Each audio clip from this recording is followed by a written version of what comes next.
This year, the Biden administration reversed the long-standing U.S. policy that prohibited the first use of nuclear weapons.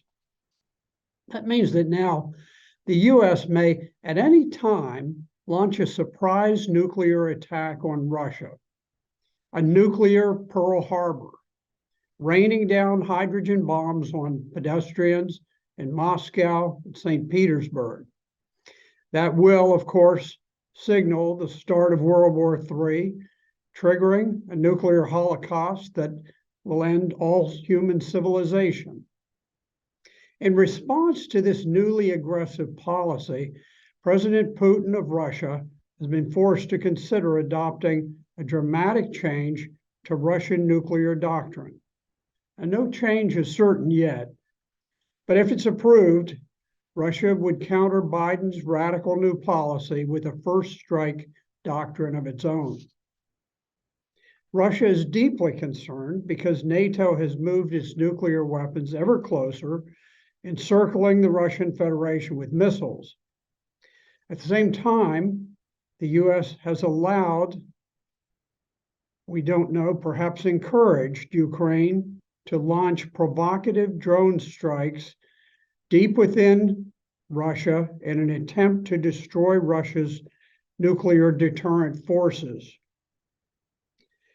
Russia is a nuclear superpower with 6,000 nuclear warheads.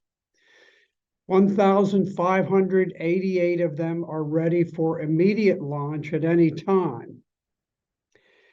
A robust second strike capability would survive any American surprise attack on Russia. That second strike capability could rain down hydrogen warheads that would destroy New York City, Washington, D.C., the Pentagon, and hundreds of other targets across America.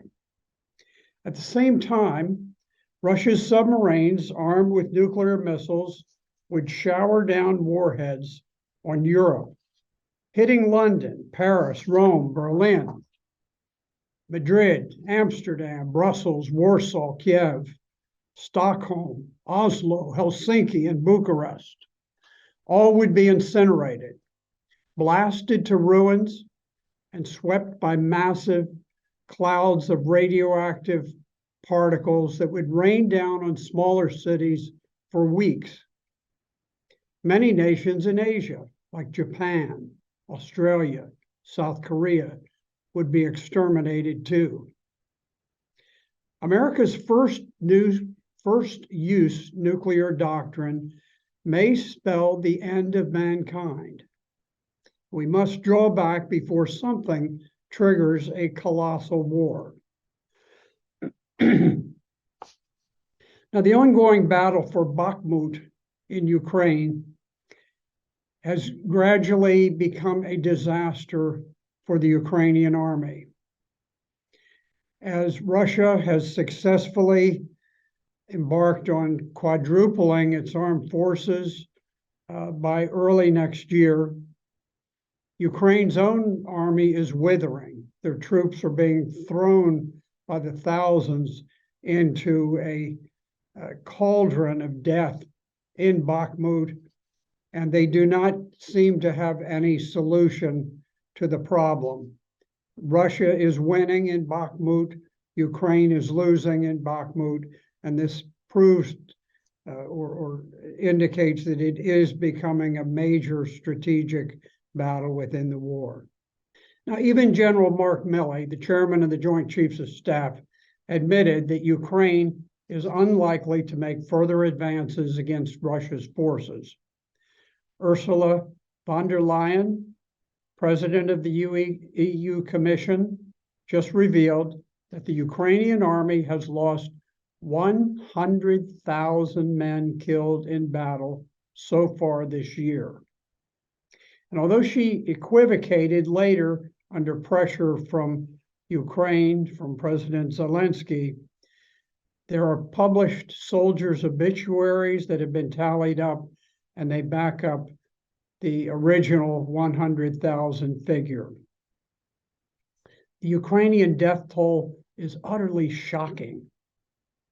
An entire generation of Ukrainian men is dying in battle today.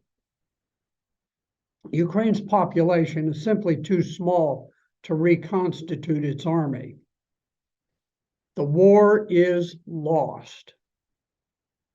And after its army collapses, what then? Will the foreign policy establishment, having promised easy victory for the West, now resort to nuclear weapons to vindicate the sudden, unexpected disaster that is looming on the battlefield today? The U.S. must push for a truce and for peace talks using whatever format and intermediaries the parties will accept. The risks to humanity are increasing by the day, and we must act now.